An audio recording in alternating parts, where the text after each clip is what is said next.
Assalamualaikum murid-murid, bertemu kembali kita dalam subjek sains tahun 6. Okey, hari ini cikgu nak berbincang dengan kamu tentang tajuk daya geseran. Okey, jom. Standard kandungan daya geseran dan di akhir pembelajaran ini nanti kamu dapat menentukan faktor yang mempengaruhi geseran iaitu jenis permukaan dan jisim objek. Dan juga kamu dapat menyatakan kebaikan dan keburukan daya geseran. Ulang kaji, apa itu daya geseran? Iaitu daya yang terhasil apabila dua permukaan bersentuhan antara satu sama lain. Dan arah daya geseran sentiasa menentang arah pergerakan objek. Daya geseran juga akan menyebabkan pergerakan sesuatu objek semakin perlahan dan akhirnya berhenti. Tengok gambar ni. Kalau bola itu bergerak ke kanan, daya geseran pula akan bergerak ke kiri. Okey, faktor daya geseran. Di sini ada dua faktor yang mempengaruhi daya geseran. Yang pertama, jenis permukaan. Awak tengok gambar ni. Okey, permukaan kaca dan pasir.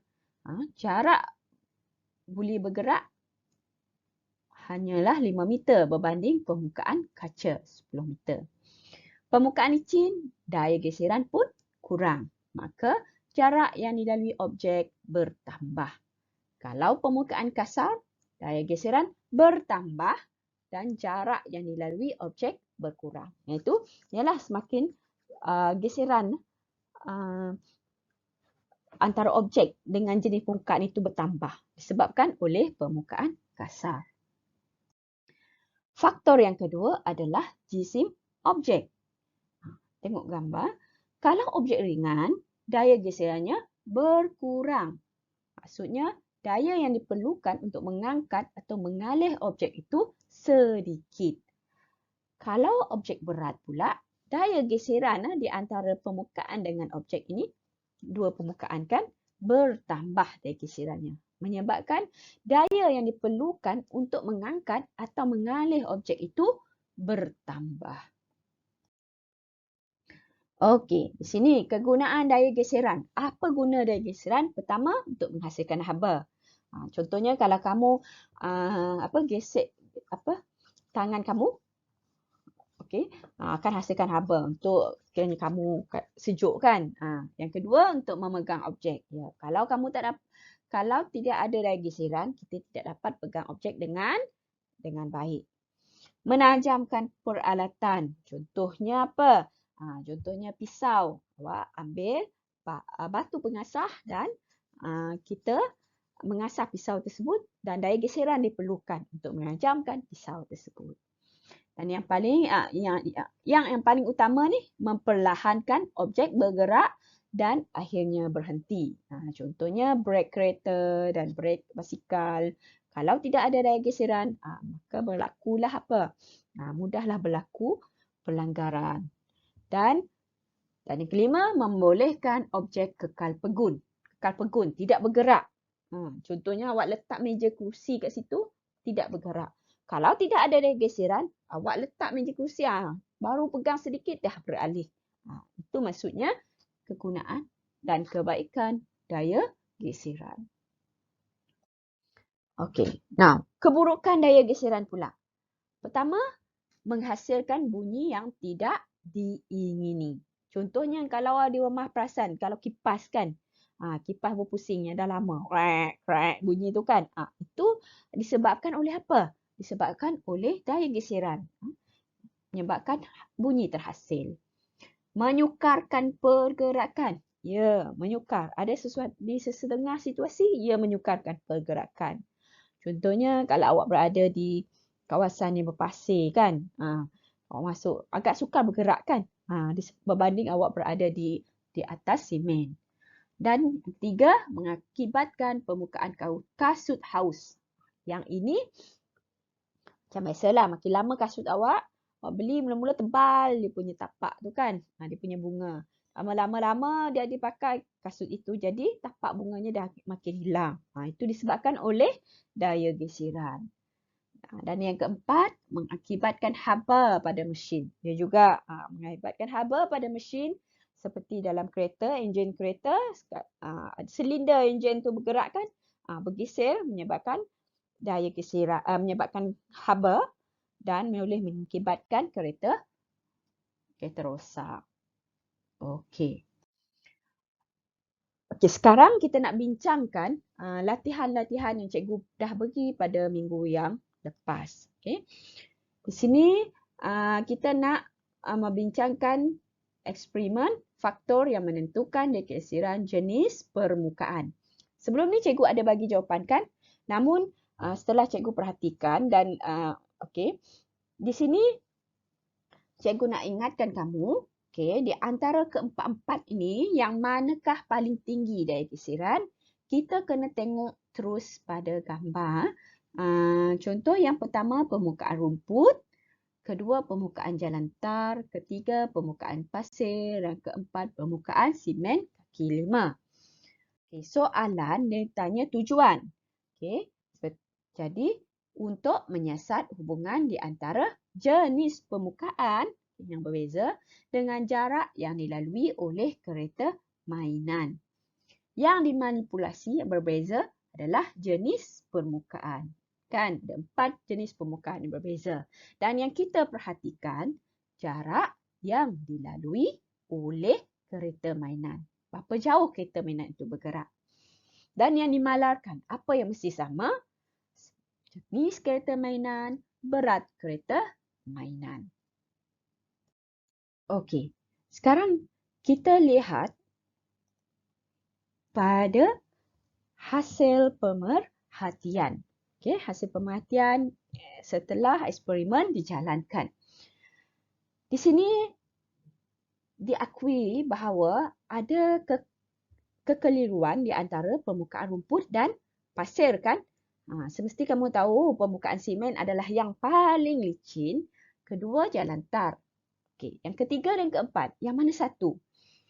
Setelah dirujuk, di sini kita ambil ketetapan bahawa permukaan rumput lebih kasar berbanding permukaan pasir. Jadi, permukaan rumput jarak yang dilalui oleh kereta adalah yang paling pendek berbanding permukaan pasir. Dan yang paling jauh sekali adalah permukaan simen. Okey, awak boleh betulkan mengikut pemerhatian hasil eksperimen ini. Okey. Dan yang kedua ni, kesimpulan, semakin bertambah kasar jenis permukaan, semakin berkurang jarak yang dilalui oleh kereta mainan. Okey. Dan berdasarkan aktiviti di atas, jawab soalan berikut. Okey, apa maksud daya geseran tadi? Daya yang terhasil apabila dua permukaan bersentuhan antara satu sama lain. Pada permukaan manakah kereta bergerak paling jauh? Pada permukaan simen. Dan 3. Pada permukaan manakah kereta mainan yang bergerak paling dekat? Permukaan rumput. 4. Nyatakan kenapa permukaan simen paling jauh? Kerana daya geseran pada permukaan simen adalah paling rendah. Manakala 4B3, kerana daya geseran pada permukaan rumput adalah paling tinggi. Susun jenis permukaan mengikut urutan daya geseran secara menaik. Susun menaik. Okay. Ini ya, permukaan simen yang menaik. Makin banyak daya geserannya. Okay, semestilah permukaan simen, jalan tar, pasir dan rumput. Okay. Betulkan jawapan ini tadi. Sebab yang sebelum ini cikgu bagi jawapan terbalik kan. Okay. Kalau kamu ada tengok jawapan lah. Okey, sekarang aktiviti 2. Awak lihat buku, bilangan pertambahan buku dan daya tarikan buku, daya tarikan. Okey. Dan buku tu ditambah satu persatu lah kan. Okey. Dan di sini awak nampak lah apa jenis perkara yang dimanipulasi, apa yang bergerak balas. Okey, tujuan untuk menyiasat hubungan di antara bilangan buku dengan jumlah daya yang digunakan untuk menarik buku. Ini bilangan buku adalah dimanipulasi manakala bergerak balas jumlah daya yang digunakan untuk menarik buku. Yang dimalarkan, awak boleh guna ini, jenis buku, jisim buku yang sama. Tidak boleh berubah. Okey, pemerhatiannya. Kalau guna bilangan bukunya 1, daya yang digunakan sedikit. Kalau bilangan bukunya 2, sederhana daya yang digunakan. Kalau bukunya 3, daya yang digunakan banyak. Okey, sekarang kesimpulan eksperimen tadi, semakin bertambah bilangan buku, semakin bertambah daya yang digunakan untuk menarik buku. Okay, soalan B. Apakah yang dimaksudkan dengan jisim? Jisim adalah kuantiti jirim dalam suatu objek. Soalan kedua. Berapakah bilangan buku yang paling mudah untuk ditarik? 1.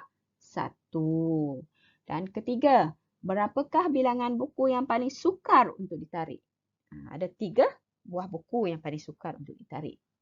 Yang keempat, apakah inference bagi jawapan kamu tadi? B2, semestinya jisim buku tersebut adalah yang paling ringan. Menyebabkan daya geserannya paling sedikit. Manakala yang ke soalan 4B3, jisim buku tersebut adalah yang paling tinggi. Maka daya geserannya pun bertambah. Okay, susun bilangan mengikut urutan daya geseran secara menaik. Makin banyak. Jadi bilangan buku 1, 2 dan 3. Okay. Saya harap kamu ubah balik jawapan kamu tadi. Buat pembetulan. Okay. Dan terima kasih kerana telah belajar pada hari ini. Awak sambung buat latihan dalam modul muka surat terakhir, iaitu kebaikan dan keburukan geseran. Selamat belajar. Bye-bye.